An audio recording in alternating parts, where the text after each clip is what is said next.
यह है आमिर का बायोलॉजिकल परिवार जो अपने बेटे से वीडियो कॉल के जरिए बात कर रहा है। खास बात यह है कि आमिर की माँ, दादी और बहन इस वक्त अमन के परिवार वालों से बातचीत कर रहे हैं, क्योंकि इनका आमिर इस वक्त जिस परिवार के साथ मौजूद है वो उनका अमन है। एक हिंदू परिवार और एक मुस्लिम परिवार, इनके बीच जुड़ी डोर का नाम है अमन और आमिर। दोनों एक ही हैं। 10 साल पहले अपने घर से गायब हुआ आमिर 2015 तक नागपुर के अनाथालय में रहा, लेकिन इसके बाद उसे नागपुर के ही हिंदू परिवार ने अपनाया, पाला पोसा और उसका इलाज भी कराया। इस बीच उसके परिजन उसे तलाशते रहे। अंतिम बार जब यहाँ से गायब हुआ तब तो वही कहते हैं 8 साल का था। जब से जो गया तो फिर पता ही नहीं चला कहाँ गया। हम लोग को तो ये लगता रहा पता नहीं है कि नहीं है दुनिया में। खोजे आप लोग? हम लोग बहुत खोजे पर हम लोग को नज़र कहीं नहीं आया। हम लोग कहीं दरगाह में जाएं, बाबा की दरगाह में, वहाँ ढूंढें, हर किसी से बातचीत भी करें कि मतलब देखना कहीं मिले तो लेकर आना, बताना हमको, तो पर किसी को कहीं भी नज़र नहीं आया। वो तो आधार कार्ड में नज़र आया कि नागपुर में है। हर मज़ारों पे हमने मन्नत माने, हर मज़ारों पे अकेले सिंगल औरत कितनी लंबे जाते रहे हम, हाँ, कि जगह हमको कहीं टकरा जाए, मगर हमको नहीं टकराया। जब हमारा लड़का आधार कार्ड बनाने गया तो नाम आया आधार कार्ड में कि नागपुर में है। कैसा लग रहा है आज वो इतने सालों बाद आपके परिवार के हाँ, कैसा लग रहा है आपको? अच्छा लगा जब वो आया ना तो दिल खुश हो गया। 10 साल बाद अचानक आधार कार्ड के जरिए आमिर की पहचान उजागर हुई और फिर कड़ी से कड़ी जुड़ती चली गई और गुम हुए आमिर को अपना परिवार मिल ही गया। एक बार फिर अमन अपने नागपुर वाले परिवार के पास पहुंचा है जन्मदिन मनाने। दामले परिवार में उसके बुजुर्ग दादाजी की तबीयत खराब है। उन्हें देखने के लिए वह 250 किलोमीटर दूर बाइक से अपने पिता के साथ पहुंचा है।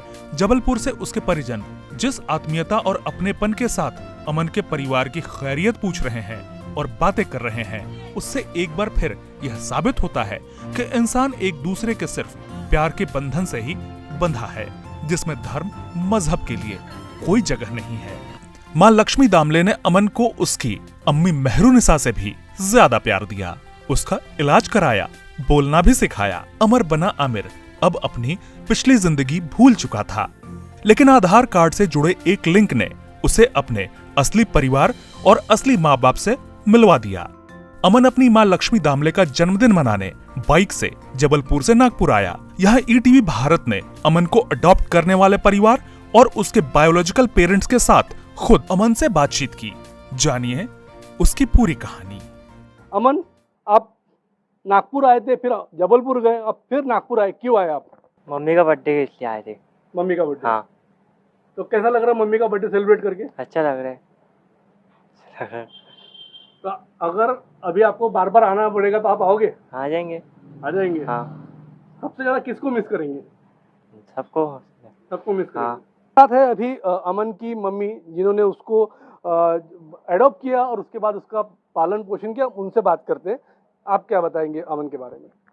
अमन जब छोटा था तो थोड़ा सा मेंटली प्रॉब्लम था उसे। वो कुछ बात नहीं करता था, कुछ नहीं, सहमा सा रहता था, तो उसे बहुत हमने संभाला है अभी तक। जब 8 साल से लेकर अभी उसकी एज 18 साल की है, 18-19 साल का, तब तक उसे बहुत संभाला है। और जैसे मेरे 2 बच्चे हैं, एक बेटा है एक बेटी है, और ये मेरा तीसरा बेटा। उसी टाइप से हमने पाला है उसे, अपने बच्चे की तरह। जैसे वो 2 बच्चे हैं वैसे ये भी एक बच्चा है, और बच्चे भी बहुत खुश थे कि चलो भाई मेरे को छोटा भाई मिल गया। तो इस टाइप से हमने उसे अच्छे संस्कार दिए हैं और अच्छे से पाला है। तो अभी जैसे पता चला है कि उसके मम्मी पापा मिल गए हैं, तो उसे भी याद आ गई। देखने के बाद उसे याद आ गया, हाँ मेरे पापा है, मेरी मम्मी है। तो फिर हमने उन्हें दे दिए। लेकिन इतने दिनों बाद जब आपने उसके 8-9 साल उसकी परवरिश की है, अब 9 साल बाद अपना बेटा उसके ओरिजिनल माता पिता को सौंपने में कितना दर्द हो रहा है? बहुत दर्द हुआ, और दर्द तो बहुत हो गया, लेकिन फिर खुशी भी इस बात की हो गई कि चलो भाई उसके माता पिता जन्मदाता है और दिए हैं उन्हें, तो इस बात की खुशी भी हो गई, और दर्द बहुत हो गया देते समय। अमन का भाई है जो यहाँ उसके साथ पला बड़ा है, उससे बात करते हैं, क्या लग रहा है अमन अमन के बारे में? अमन के लिए खुशी है कि वो उसके पेरेंट्स बायोलॉजिकल पेरेंट्स उसको वापस मिल गए। बट दुख इस बात का है कि हमने उसको 6-7 साल जो साथ में रखा एज अ स्मॉल ब्रदर, तो उससे बिछड़ने का दुख सबसे ज़्यादा है हमको। But we are happy for him कि उसको उसके बायोलॉजिकल पेरेंट्स मिल गए, अब वो उनके साथ है। कि वो बर्थडे के लिए गाड़ी से आया है पापा के साथ। हाँ, मुझे हैरानी हो गई है कि वो बाइक पर आए इतने दूर से, मतलब कम से कम 6-7 घंटे का सफ़र है। तो बहुत हैरानी हुई और बहुत खुशी हो गई कि चलो याद तो आया उसे मम्मी का बर्थडे करके। अमन की एक बहन भी है, हम उससे बात करते हैं, गुड़िया नाम है इनका। क्या बताएंगे आप अमन के बारे में? कुछ नहीं, बहुत बुरा लगा जब वो गया, लेकिन ठीक है, फिर भी कांटेक्ट होते रहता है, रोज़ वीडियो कॉल्स होते हैं, कॉल पे बात होती है, सुबह शाम कॉल करके पूछते रहता है दी कैसे हो, खाना हुआ, कैसे चल रहा है सब। सो ठीक है। कितना मिस करेंगे आप अमन को? बहुत बहुत ज़्यादा, बहुत एक आदत हो गई थी क्योंकि 10 साल हो गए थे, सो बहुत ज़्यादा। मेरे पास साथ अमन के वो पिता है जिन्होंने उसको अडॉप्ट किया, 9 साल अपने साथ रखा, अपने बच्चे के समान उस बच्चे की परवरिश की। क्या बताएंगे सर? शब्द नहीं है सर, शब्द नहीं है। ठीक है, जहाँ भी रहे अच्छा रहे, खुश रहे और उसको अच्छे संस्कार मिले, कुछ ज़िंदगी में कुछ बने, यही हमारी अपेक्षा है। पिताजी यानी इसकी फैमिली की, अमन की फैमिली की आपने कहाँ से ढूंढ निकाला? हाँ सर, मैं कम से कम 4-5 साल से मैं इसका आधार कार्ड निकालने के लिए जा रहा था, लेकिन वो आधार कार्ड मैं अमन सुरेश धामगरी के नाम से निकालता था। ठीक है, तो वो कुछ निकला नहीं सर। तो मैंने उदय दिल्ली में कांटेक्ट करके उसके पूरे डॉक्यूमेंट्स निकाला। डॉक्यूमेंट्स निकालने के बाद में मैं मराठे साहब के पास इनको लेकर गया। सर बोला मैं 4 साल से इसका ट्राई कर रहा हूँ, आधार कार्ड क्यों नहीं कर रहा, आधार कार्ड क्यों नहीं कर रहा। तो उन्होंने मेरे को बोले सर आप 3-4 बजे आओ। सर मैं 3-4 बजे जाने के बाद में वो बोले ये आपका लड़का नहीं है। मैंने नहीं, मेरा लड़का है, मैंने उसको पाला। नहीं बोले ये मुस्लिम लड़का है, इसका नाम आमीन है, ये आमीन है ना, आमिर है, ये रहने वाला जबलपुर का है।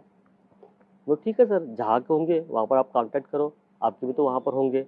उन्होंने उधर एक कोई तो भी साहब थे, उनसे बात की उन्होंने, वो साहब ने नंबर फिर इनको मेरा नंबर सर जी को दिए, मेरे भाई को। तो उन्होंने कांटेक्ट किए, फिर ये लोग आए मिलने के लिए, पूरा परिवार आया, दादी आई, जितने भी लोग थे घर के सब लोग आए। तो बच्चे ने तो पहचानने से मना ही कर दिया, मैं नहीं पहचानता बोले इनको। शुरुआत में मैं नहीं पहचानता बोले, तो हमको भी झटका लग गया, ये अपने मम्मी पापा को कैसा नहीं पहचान रहा। तो ये वैसे ही निकाल गए। ये तो तैयार थे कि मैं उसको साथ में लेके जाऊँ। मैं बोला फिर हमने सोचे कि चलो हम लीगल कार्रवाई करके उनको सौंप देते हैं। कि वहाँ के हमने थाने में है ना, वो तो कहाँ था, हनुमान ताल थाना में गए, वहाँ पूरी लीगल प्रोसीजर डॉक्यूमेंट्स वगैरह करके इनके घर में जाके ये पूरा वाकया, पूरा घटनाक्रम जो जिस तरह से घटा है, जिस तरह से उसका आज एक अच्छी बात निकल के सामने है कि उसके बायोलॉजिकल फादर उसको मिल गए, फैमिली मिल गई है, एक बढ़िया काम हुआ आपके हाथ से। क्या लग रहा है? बहुत अच्छा लग रहा था वाकई। जो माता पिता 10 साल से अगर एक बच्चे को अगर ढूंढते होंगे है ना, और उनको बच्चा हम दे रहे हैं, तो उनकी खुशी में हमारी खुशी है। बहुत सही। मेरे साथ अभी अमन के बायोलॉजिकल फादर है, उनसे बातचीत करते हैं। आपको क्या लग रहा है, 9 साल बाद आपका खोया हुआ बेटा आपको मिला? हाँ, हमको 9 साल के बाद खोया हुआ बेटा मिला, हमको बहुत अच्छा लगा और बहुत अच्छे परिवार में, बहुत अच्छी जगह रहा, तो इसलिए मिल गया हमको। कहीं और ख़राब जगह में होता तो कहाँ मिलता, समझे ना। और मिल के हमको बहुत खुशी हुई। इनका लाख एहसान है मेरे ऊपर, मेरे बच्चे को इतने अच्छे से रखे, इस काबिल करके मेरे बच्चे को मेरे हैंड ओवर करे, उनका शुक्रगुजार हूँ मैं। मुझे वो कहानी जाननी है कि अमन कैसे गुम हुआ था, फिर आपने उसको कहाँ ढूंढे? हाँ, तो उसको हमने बच्चे को बहुत ढूंढे, हमने 8 साल पहले से ढूंढते ही हुए आ रहे थे उसको, बच्चे को हम, और बच्चा मिलने के लिए तैयार नहीं। हाँ, तो फिर बच्चा जब इधर से मालूम पड़ा कि इधर से किसी के पास मैसेज गया, उसके थ्रू हमको मालूम पड़ा, तो हमारी पूरी फैमिली इधर आई। फिर इन लोगों से मिले जुले, फिर मिलजुल के गए, इधर आए तो बच्चा कहने लगा हम नहीं पहचानते, तो हम लोग ने चले गए। फिर हम लोग फिर दूसरे दिन के बाद बच्चा कहने लगा हाँ कुछ जानकारी हमको आ रही है, याद आ रहा था। हाँ, तो फिर इन्होंने लेकिन जब आप अमन को पहली बार मिले नागपुर में आके, तब आपने अमन को पहचान लिया था? हम तो पहचान लिए रहे। पहचान लिया। हाँ, हम तो पहचानते ही, अब हम तो ऐसा नज़र में उसको रखे हैं, और अब इतना बड़ा हो गया पर शकल देके फट से पहचान गए कि हमारा ही लड़का है। ये कितना खुश नसीब है जो 2 घर का बेटा हुआ है। नहीं नहीं, बहुत खुश नसीब है कि जो 2 घर में कम से कम इधर पे भी आए उधर पे भी जा आया है। बहुत खुशी हुई मेरे को कि बहुत बेहतरीन जगह मिला मेरा बच्चा। अमन, क्या आखिरी सवाल आपसे है? हाँ। क्या आप आगे जाके करोगे? 2 घर के रिश्ते कायम रहे, हाँ करेंगे, क्या करेंगे? सब कुछ। आना जाना होगा? हाँ आने जाना रहेगा। भाई है, दीदी है, हाँ। सबसे मुलाकात होती रहेगी? हाँ होते रहेंगी। बिल्कुल। मेरी पहचान, मेरा आधार मेरी पहचान, ये जो हमारे आधार कार्ड पर लिखा हुआ था, उस कहावत को ये एकदम सच करते हुए घटना है। अमन को अपना फैमिली मिली और अमन को एक परिवार भी मिला जिन्होंने उसके पाला पोसा और बड़ा किया। आज 2 घर का अमन आज जबलपुर शिफ्ट होने जा रहा है। उसी के लिए हम ईटीवी की तरफ से उसे शुभकामनाएं देते हैं। धनंजय टिपले, ईटीवी भारत, नागपुर।